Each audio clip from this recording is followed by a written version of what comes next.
And we're good. All right, so this is a video response to Dr. Malturin. Stephen Malturin did 4040's number 9, Crazy Bitches. What would you change in your life if you could? And he talked about crazy bitches. I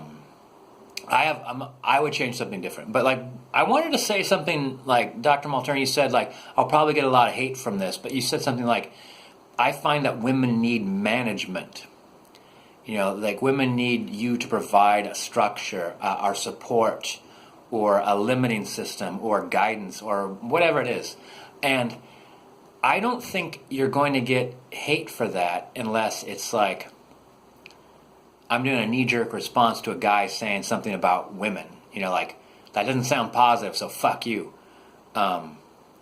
Because all my life, until just this week, I've had the vast majority of my friends, my whole life have been women friends. I've had like 2 fantastic friends in my life, 2 that I would consider like, you know, as close to my own heart as possible. One was a man, one was a woman. That actually would be a good video, because if a woman has a guy friend that's like as close as you could possibly imagine, like a soulmate. I hate fucking that hippie term that I hate, but like when you have a friend that's so close, it's like it's beyond family. I've had that twice in my life. I feel very lucky. Maybe I'll get a third. Jesus Christ, that intimidates every man they ever get in their own life. Anyway, okay. Okay. So anyway, I've had 1,000,001 women tell me like basically I want to be managed.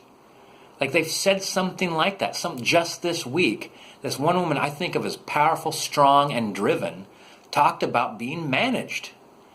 And I'm like, really?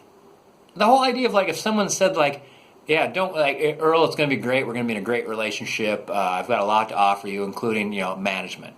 I'm like, I don't think I need help managing myself. Thank you though. I appreciate it. There's things in my life I could obviously see that need improvement, but see, I could see that. I know it, and I work on it. There's nothing in my life that I'm like, I've thrown my hands in the air, or there's no aspect of my life like, so only someone would limit me so I wouldn't continue to do this one thing, or if only somebody would provide me structure. Like, I mean, I might just be like I am a weird person. Fuck, that was a weird question. That was a weird way to start that sentence. Motherfucker.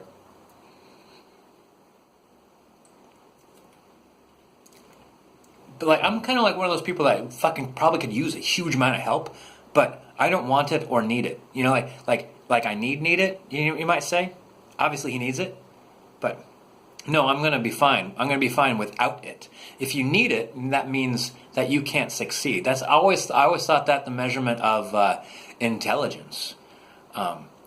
If intelligence is functioning, and intelligence is gaining your goals, intelligence is reaching successes, and everybody fails. So yeah, I can't imagine getting a lot of hate on that. 3 minutes. I got that out pretty quickly. What would I change in my life? Not. I wouldn't want less crazy bitches. Those have always been the best. I would change effort. Like I've been talking to one of my really good friends. She's a woman. I fucking love her. She's awesome. I talked to her about her effort, and maybe, gosh, I'm projecting. So in my life, I look back to things where I gave and gave and gave to people.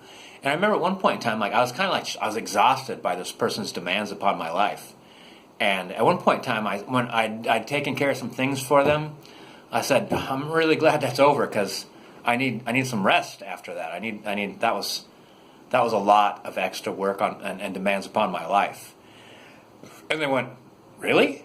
I'm like, yeah. What do you mean, really?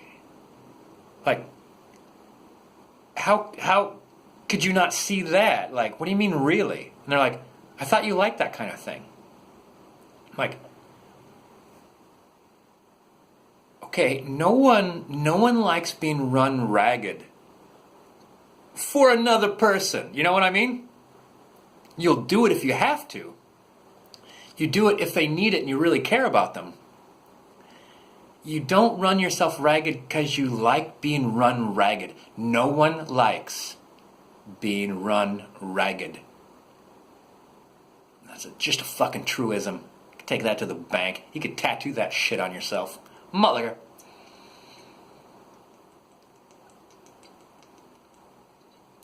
Actually, Dr. Malturin, you talked about like you using foul language and derogatory comments and shit like that. I remember when Jay Vega suddenly Jay Vega made a video where he's like, "Has anyone ever noticed Earl's been cussing lately?" Because I went years on YouTube without using any foul language. I don't often use foul language. The thing is, like, I often express myself if I want to say, like, hey, you know what, fuck you. If I want to say that to somebody, I would rather just describe their own behavior. Like, I can't imagine any better fuck you than saying, like, I've observed you, I've thought about it, I've tried to remove all emotion from myself, and just based on that, this is what I think about you. And so if you derive fuck you from that, which is probably the case, then fuck you. Yeah, I would if I would remove all that effort I spent on all those different people, man, like being intelligent, being capable is demonstrated by succeeding in life. And doesn't mean like success is how you define it. So if you've set some goals, if your goals was to have 3 chickens in your backyard and you pull that shit off and you got a coop, you got fencing in, and you've taken care of your raccoon problem, and you're like, you know, like you've modified, adapted, and changed, like you're smart. You're smart and capable. But you know, if like buying my house, you know, like I would I'd point a finger. I could succeed because I set myself a goal while I was homeless that I would own a home. So, like, I may not be brilliant, but, you know, I got some brains.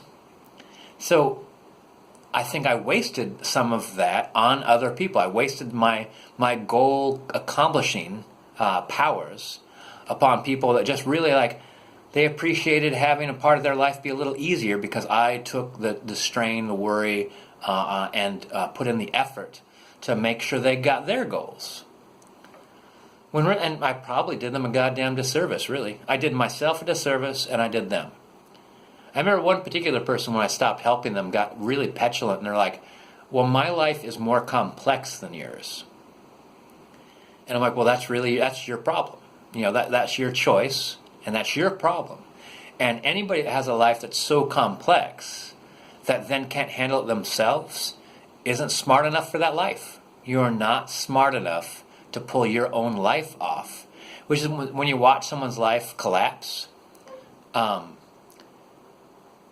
lot of times it seems to me like everybody gets hit with some tragedy. You know, everybody makes mistakes. Everyone has failures. But some people build a fantastical structure based on malformed thinking and no sense of personal assessment. You know, like you'd say to yourself, like, well, other people do this, so I should be able to do that. That's not a way to think.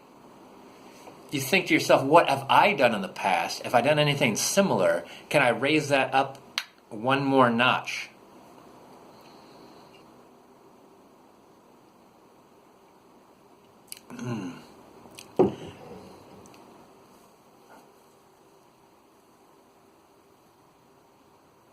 Yeah, I was trying to think of like the similar thing I've done in my life has been denying myself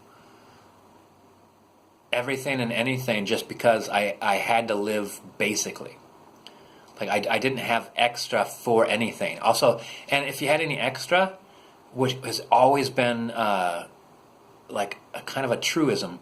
If I ever had like an extra couple $100 in the bank, I knew my car was going to break down.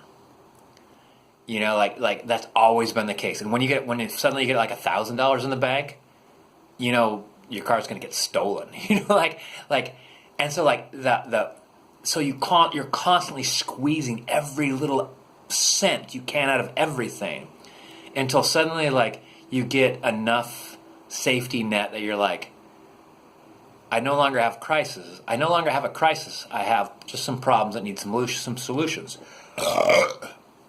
And that's when you get into the buying the house stage. Where like now you have enough money that you're like, I'm ready. I now can gamble with bigger stakes, and I now need a bigger savings, because it's no longer just like, what if my clutch goes out on my car? Now it's all like, what if something goes wrong with my roof? What if my heat goes out? What if my 1940s plumbing completely disintegrates into the probably what's holding my 1940s plumbing together is generations of human hair. All right, 11 minutes. We're done. Bye-bye now.